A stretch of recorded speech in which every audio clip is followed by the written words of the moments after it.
तो question number 1 है, भारत में केंद्र राज्य संबंध निर्भर करते हैं संवैधानिक प्रावधानों पर, परंपराओं तथा व्यवहारों पर, न्यायिक व्याख्याओं पर और बातचीत के लिए तंत्र विन्यास पर। बताइए।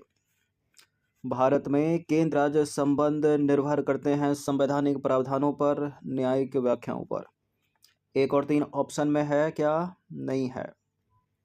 क्यों नहीं है? क्योंकि संवैधानिक प्रावधानों पर भी निर्भर करते हैं, न्यायिक व्याख्याओं पर भी निर्भर करते हैं, बातचीत के लिए तंत्र विन्यास पर भी निर्भर करते हैं और परंपराओं तथा व्यवहारों पर भी निर्भर करते हैं। तो इसका आंसर हो जाएगा ऑप्शन नंबर डी, चारों सभी। तो भारत में केंद्र राज्य संबंध संवैधानिक प्रावधानों, परंपराओं तथा व्यवहारों, न्यायिक व्याख्याओं, बातचीत के लिए तंत्र विन्यास, इन सभी चारों पर निर्भर करते हैं। क्वेश्चन नंबर 2 है, भारत में चलित न्यायालय इनका मानस पुत्र है। बताइए। राजीव गांधी, न्यायमूर्ति भगवती, प्रतिभा पाटिल या एपीजे अब्दुल कलाम। भारत में चलित न्यायालय या कहते हैं इसको मोबाइल न्यायालय, इसका मानस पुत्र कहा जाता है डॉक्टर एपीजे अब्दुल कलाम को। तो भारत में 7 अगस्त 2007 को हरियाणा के मेवात डिस्ट्रिक्ट में स्थित पुन्हाना में देश की पहली मोबाइल अदालत का उद्घाटन किया गया। इसका शुभारंभ भारत के तत्कालीन मुख्य न्यायाधीश के.जी. बालकृष्णन ने किया और इसका उद्देश्य है सुदूर एवं पिछड़े इलाकों को न्यायिक व्यवस्था का लाभ पहुंचाना। इस प्रकार के न्यायालय की परिकल्पना सबसे पहले भारत के भूतपूर्व राष्ट्रपति डॉक्टर एपीजे अब्दुल कलाम ने की थी। क्वेश्चन नंबर 3 पर आ जाइए। भारत में निम्नलिखित में से किसे शिशुओं और वयस्कों के साथ साथ आर्थिक और सामाजिक योजनाओं के लिए विधि निर्माण की शक्ति प्रदान की गई है? किसको? केवल केंद्र सरकार को, केवल राज्य सरकार को, केंद्र राज्य सरकार दोनों, केवल स्थानीय सरकारों को? आर्थिक और सामाजिक योजनाओं के लिए विधि निर्माण की शक्तियां अकेला केंद्र या संघ सरकार नहीं कर सकती, राज्य की भी आवश्यकता पड़ेगी, दोनों सी। तो संविधान के अनुच्छेद 246 के उपबंधों के तहत 7वीं अनुसूची में केंद्र और राज्य के बीच विधायी विषयों के संबंध में त्रिस्तरीय व्यवस्था की गई है। शिशुओं और अवयस्क तथा आर्थिक एवं सामाजिक योजना समवर्ती सूची के विषय हैं। अतः इन विषयों के संबंध में कानून बनाने का अधिकार केंद्र को भी है और राज्य को भी है, दोनों को है। नंबर 4 है, निम्नलिखित में से कौन सा भारत में संघ राज्य संबंध से संबंधित नहीं है या केंद्र राज्य संबंध से संबंधित नहीं है? सरकरिया तो है, बहुत पूछा गया है एग्जाम में। राजमन्नार समिति भी है, पुंछी आयोग भी है, इंद्रजीत गुप्ता नहीं है क्योंकि ये चुनाव सुधारों से संबंधित है। तो इंद्रजीत गुप्ता समिति का गठन हुआ था वर्ष 1998 में। चुनाव सुधार एवं जन प्रतिनिधि कानून 1951 में संशोधन के लिए सुझाव देने हेतु किया गया था। इस समिति का मुख्य उद्देश्य है चुनाव कार्यों में राज्य की ओर से धन उपलब्ध कराए जाने की व्यवहारिकता का विशेष अध्ययन करना और उस पर निष्कर्ष देना। शेष तीनों संघ राज्य संबंध से संबंधित है या केंद्र राज्य संबंध से संबंधित है। क्वेश्चन नंबर 5 पर आ जाइए। संविधान के किस प्रावधान में कहा गया है कि विधि के प्राधिकार के बिना न तो कोई कर लगाया जा सकता है, न ही एकत्रित किया जा सकता है? यह लिखा है भारतीय संविधान के अनुच्छेद 265 में। तो भारत के संविधान के अनुच्छेद 265 में कहा गया है कि कोई भी कर विधि के प्राधिकार के बिना ना तो अधिरोपित किया जाएगा और ना ही संग्रहित। नंबर 6 है, केंद्र सरकार और राज्यों के मध्य आर्थिक संबंधों की विवेचना की गई है। अनुच्छेद 268 से 281 के अंतर्गत या और किसी के अंतर्गत? 268 से 281 के अंतर्गत। तो देखिए, केंद्र सरकार तथा राज्यों के मध्य आर्थिक और वित्तीय संबंधों की विवेचना भारतीय संविधान के अनुच्छेद 268 से 281 के अंतर्गत की गई है। इनमें वित्त आगात स्रोतों का विवरण साम्यपूर्ण बनाने के लिए एक जटिल तंत्र की रचना की गई है और साथ ही यह भी सुनिश्चित किया गया है कि यह विभाजन स्थायी ना हो, ठीक है, तथा निश्चित अंतरालों पर उसका पुनर्विलोकन हो और समायोजन किया जाए। नंबर 7 है, भारतीय संविधान का कौन सा भाग केंद्र और राज्यों के मध्य वित्तीय संबंधों का विवरण प्रस्तुत करता है? ध्यान दीजिएगा, वित्तीय संबंधों की बात कर रहा है तो अनुच्छेद न 11 होगा न 10 होगा, ये होगा अनुच्छेद 12। तो केंद्र राज्यों के मध्य वित्तीय संबंधों का विवरण संविधान के भाग 12 में है और भाग 10 का संबंध है किससे? अनुसूचित और जनजातीय क्षेत्रों से। भाग 11 का संबंध है संघ एवं राज्यों के बीच विधायी और प्रशासनिक संबंध से और भाग 13 में है भारत के राज्य क्षेत्र के भीतर व्यापार, वाणिज्य और समागम आदि को सम्मिलित किया गया है इसमें 13 में। क्वेश्चन नंबर 8 पर आ जाइए। भारतीय संविधान के निम्नलिखित में से किस या किन अनुच्छेदों के द्वारा अंतर्राज्यीय व्यापार एवं व्यवसाय को स्वतंत्रता प्रदान की गई है? अनुच्छेद 19(1) का 1 मतलब डी और ई में, और अनुच्छेद 301 में, 301 से 307 या उपरोक्त सभी। भारतीय संविधान के निम्नलिखित में से किस या किन अनुच्छेदों के द्वारा अंतर्राज्यीय व्यापार एवं व्यवसाय को स्वतंत्रता प्रदान की गई है? किसमें? अनुच्छेद 301 में। तो भारतीय संविधान के अनुच्छेद 301 के अनुसार भाग 13 के अन्य उपबंधों के अधीन रहते हुए भारत के राज्य क्षेत्र में सर्वत्र व्यापार, वाणिज्य और समागम अबाध होगा। अबाध मतलब बिना किसी बाधा के। क्वेश्चन नंबर 9 पर आ जाइए। निम्नलिखित कथनों पर विचार करेंगे। भारत में शेयर बाजार और फ्यूचर बाजार में हुए लेन देन पर कर यानी टैक्स संघ द्वारा लगाए जाते हैं, राज्यों द्वारा एकत्रित किए जाते हैं। दोनों के दोनों सही हैं। कौन सा सही है इनमें बताइए। देखिए, शेयर मार्केट और फ्यूचर मार्केट पर हुए लेन देन पर जो टैक्स है वो सेंट्रल गवर्नमेंट लगाती है, मतलब केंद्र सरकार लगाती है या संघ सरकार लगाती है, और संघ ही वसूल करती है। तो गलत है दूसरा वाला स्टेटमेंट, केवल पहला वाला ही सही होगा यहाँ पर। तो संविधान की 7वीं अनुसूची में केंद्र और राज्यों के मध्य शक्तियों के बंटवारे के बारे में कहा गया है, दिया गया है। इसके अंतर्गत आपको पता हो 3 सूचियां हैं, संघ सूची, राज्य सूची, संवर्ती सूची। और शेयर बाजार तथा फ्यूचर बाजार में हुए लेन देन पर कर संघ सूची के अंतर्गत आते हैं, और इसे जो है संविधान के अनुच्छेद 270 के तहत संघ द्वारा लगाया जाता है, और इसे संघ के द्वारा ही एकत्रित भी किया जाता है।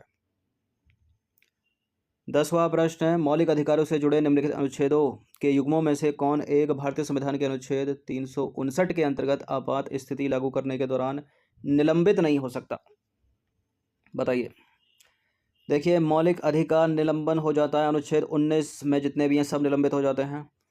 14, 15 भी निलंबित हो जाते हैं, 16, 17 भी हो गए, 24, 25 भी हो गए, लेकिन 20, 21 निलंबन इनका नहीं होता है।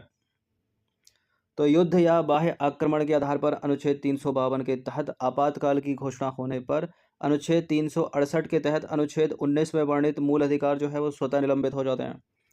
ठीक है, अनुच्छेद 19 में हैं 5-6 अधिकार, पढ़े होंगे आपने। लेकिन अन्य मूल अधिकारों यानी 20 एवं 21 को छोड़कर को निलंबित करने की शक्ति जो है राष्ट्रपति के पास है। ठीक है, और वो निलंबन अनुच्छेद 359 के तहत होगा। ठीक है, ये शक्ति जो है अनुच्छेद 359 के तहत राष्ट्रपति को प्राप्त है। इसमें जो है अनुच्छेद 21 का ए भी सम्मिलित है। 21 के ए में क्या है? शिक्षा का अधिकार एक मूल अधिकार है। तो अनुच्छेद 368 के तहत अनुच्छेद 19 में वर्णित सारे मूल अधिकार स्वतः निलंबित हो गए। अनुच्छेद 359 के तहत बाकी बचे हुए मूल अधिकार भी निलंबन हो गए, लेकिन 20-21 को छोड़कर, और साथ ही निलंबन हो गया 21 का ए भी। ठीक है, 20-21 नहीं होंगे, लेकिन 21 का ए होगा। ठीक है, तो अनुच्छेद 20 और 21 के अंतर्गत प्राप्त मूल अधिकार किसी भी स्थिति में निलंबित नहीं किए जा सकते। क्वेश्चन नंबर 11 पर आ जाइए।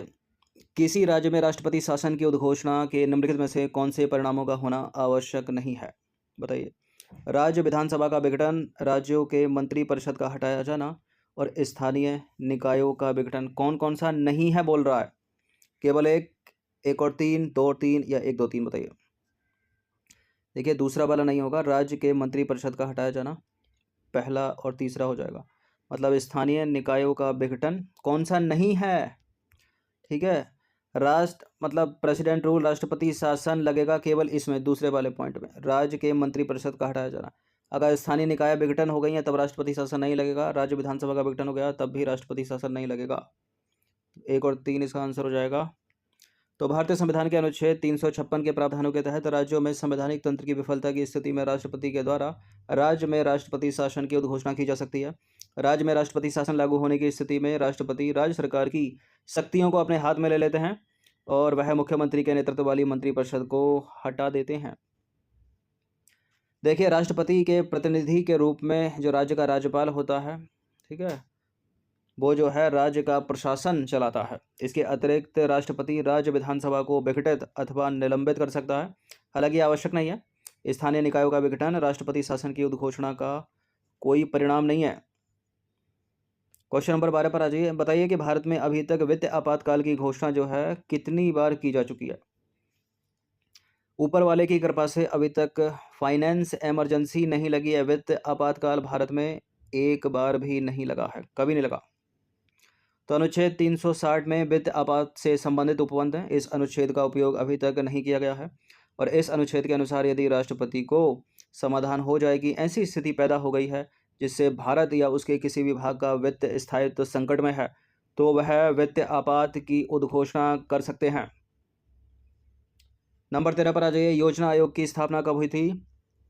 पहले तो ये बताइए 1950 में हुई थी या 1951 में हुई थी?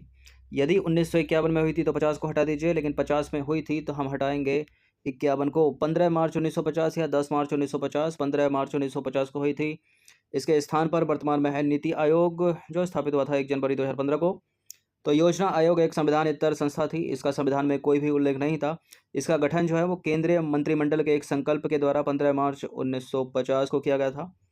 और प्रधानमंत्री नरेंद्र मोदी ने 15 अगस्त 2014 को लाल किले पर भाषण देते हुए कहा था कि योजना आयोग के स्थान पर एक नया जो आयोग है वो अस्तित्व में आएगा और योजना आयोग को समाप्त कर उसके स्थान पर केंद्रीय मंत्रिपरिषद के द्वारा पारित एक विशिष्ट प्रस्ताव से या संकल्प से 1 जनवरी 2015 को नीति आयोग स्थापित कर दिया गया। ये एग्जैक्ट डेट के साथ याद रखिएगा, कुछ 14 लगा देते हैं स्टूडेंट, गलत है। 1 जनवरी 2015 को नीति आयोग स्थापित हुआ था। अब तक पूछा जाता है ये प्रश्न 2021 तक। नंबर 14 पर आ जाइए। 10 दिसंबर को कोई दिवस मनाया जाता है, कौन सा दिवस है वो? विश्व स्वास्थ्य दिवस नहीं, यूएन दिवस नहीं है, मजदूर दिवस नहीं है, यह है मानव अधिकार दिवस। तो 10 दिसंबर को जो है मानव अधिकार दिवस के रूप में मनाते हैं। इसी दिन 1948 में संयुक्त राष्ट्र महासभा के द्वारा मानव अधिकारों की सार्वभौमिक घोषणा स्वीकार की गई थी और इस दिवस की औपचारिक स्थापना महासभा के द्वारा वर्ष 1950 में की गई थी। बात करें विश्व स्वास्थ्य दिवस की तो 7 अप्रैल को मनाया जाता है। यूएन दिवस 24 अक्टूबर को और मजदूर दिवस मनाया जाता है 1 मई को। याद रखिएगा, कुछ ये इंपॉर्टेंट दिवस मैच करने के लिए पूछ लेता है। क्वेश्चन नंबर 15 पर आ जाइए। मानव अधिकारों की अवधारणा का प्रमुख बल है संपत्ति के अधिकार पर, समानता के अधिकार पर, धर्म के अधिकार पर या मानव होने के नाते मानव गरिमा पर? मानव अधिकारों की अवधारणा का प्रमुख बल किस पर है? मानव होने के नाते मानव गरिमा पर। तो मानव अधिकारों की सार्वभौमिक उद्घोषणा की प्रस्तावना में मानव जाति की जन्मजात गरिमा और सम्मान तथा अधिकारों पर बल दिया गया है।